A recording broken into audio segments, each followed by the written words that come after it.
Chapter 7 Of the second sally of our worthy knight, Don Quixote of La Mancha. At this instant Don Quixote began shouting out, "Hear, hear, valiant knights! Here is need for you to put forth the might of your strong arms, for they of the court are gaining the mastery in the tourney."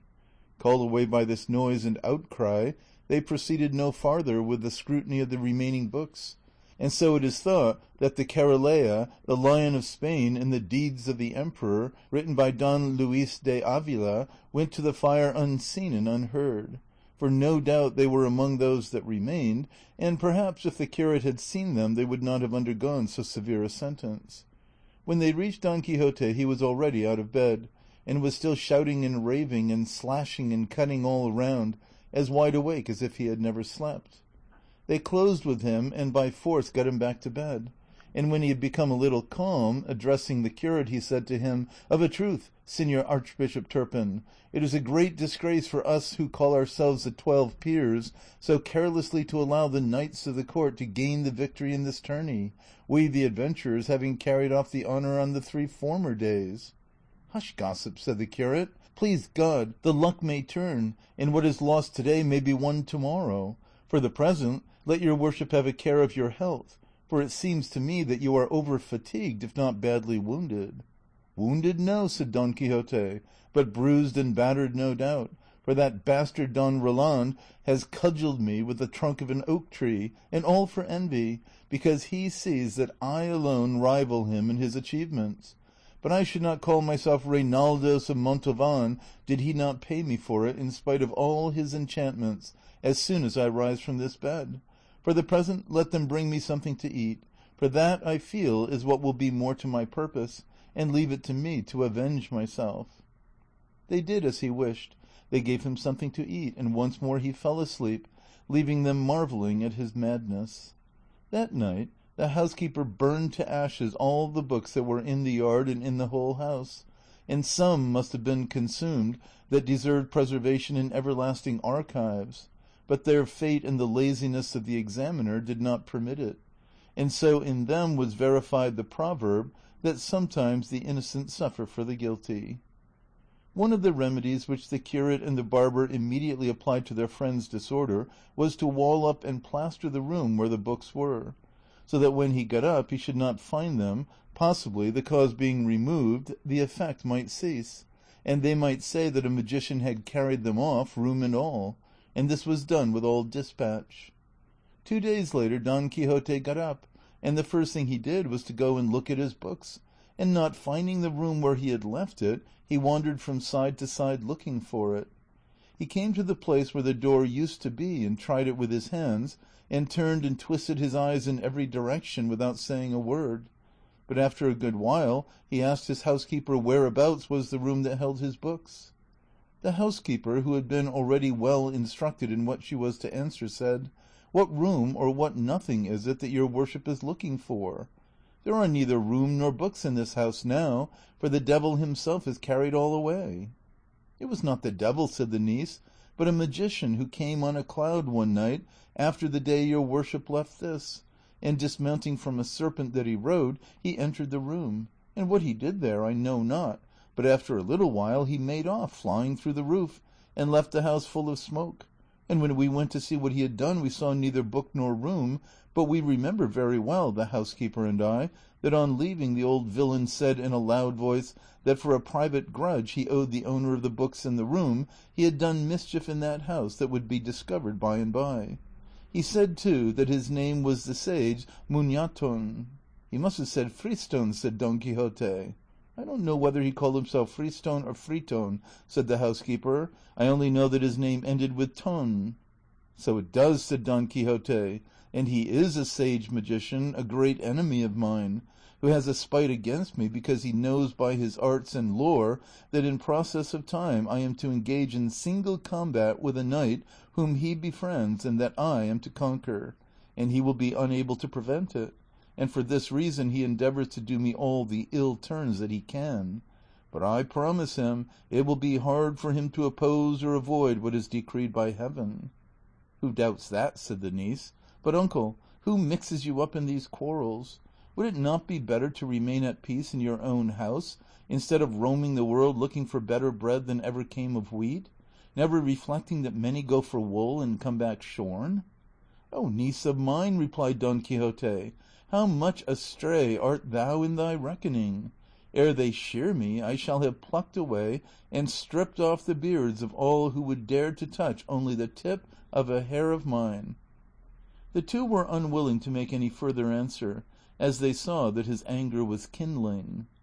In short, then, he remained at home 15 days, very quietly, without showing any signs of a desire to take up with his former delusions, and during this time he held lively discussions with his two gossips, the curate and the barber, on the point, he maintained, that knights errant were what the world stood most in need of, and that in him was to be accomplished the revival of knight errantry. The curate sometimes contradicted him, sometimes agreed with him, for if he had not observed this precaution he would have been unable to bring him to reason. Meanwhile Don Quixote worked upon a farm laborer, a neighbor of his, an honest man, if indeed that title can be given to him who is poor, but with very little wit in his pate. In a word, he so talked him over, and with such persuasions and promises, that the poor clown made up his mind to sally forth with him and serve him as esquire. Don Quixote, among other things, told him he ought to be ready to go with him gladly, because any moment an adventure might occur that might win an island in the twinkling of an eye and leave him governor of it. On these and the like promises, Sancho Panza, for so the laborer was called, left wife and children and engaged himself as esquire to his neighbor. Don Quixote next set about getting some money, and selling one thing and pawning another and making a bad bargain in every case, he got together a fair sum. He provided himself with a buckler, which he begged as a loan from a friend, and, restoring his battered helmet as best he could, he warned his squire Sancho of the day and hour he meant to set out, that he might provide himself with what he thought most needful. Above all, he charged him to take alforjas with him. The other said he would, and that he meant to take also a very good ass he had, as he was not much given to going on foot. About the ass Don Quixote hesitated a little, trying whether he could call to mind any knight errant taking with him an esquire mounted on ass-back, but no instance occurred to his memory.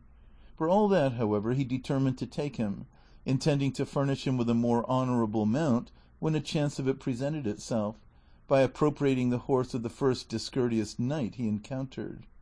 Himself he provided with shirts and such other things as he could, according to the advice the host had given him. All which being settled and done without taking leave, Sancho Panza of his wife and children, or Don Quixote of his housekeeper and niece, they sallied forth unseen by anybody from the village one night, and made such good way in the course of it that by daylight they held themselves safe from discovery, even should search be made for them. Sancho rode on his ass like a patriarch, with his alforjas and bota, and longing to see himself soon governor of the island his master had promised him. Don Quixote decided upon taking the same route and road he had taken on his first journey, that over the Campo de Montiel, which he had travelled with less discomfort than on the last occasion. For, as it was early morning and the rays of the sun fell on them obliquely, the heat did not distress them. And now said Sancho Panza to his master, "Your worship will take care, señor knight errant, not to forget about the island you have promised me, for be it ever so big, I'll be equal to governing it." To which Don Quixote replied, "Thou must know, friend Sancho Panza, that it was a practice very much in vogue with the knights errant of old to make their squires governors of the islands or kingdoms they won, and I am determined that there shall be no failure on my part in so liberal a custom. On the contrary, I mean to improve upon it, for they sometimes, and perhaps most frequently, waited until their squires were old, and then when they had had enough of service and hard days and worse nights, they gave them some title or other, or count, or at the most marquis of some valley or province more or less. But if thou livest and I live, it may well be that before 6 days are over I may have won some kingdom that has others dependent upon it, which will be just the thing to enable thee to be crowned king of one of them.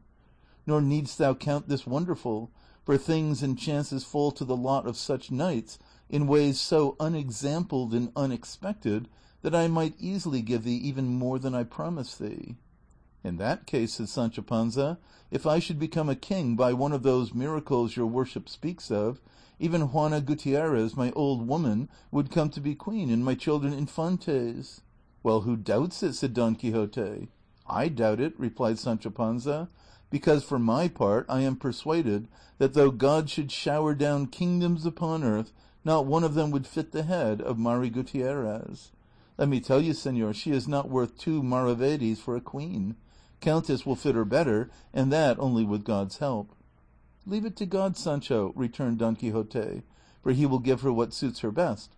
But do not undervalue thyself so much as to come to be content with anything less than being governor of a province."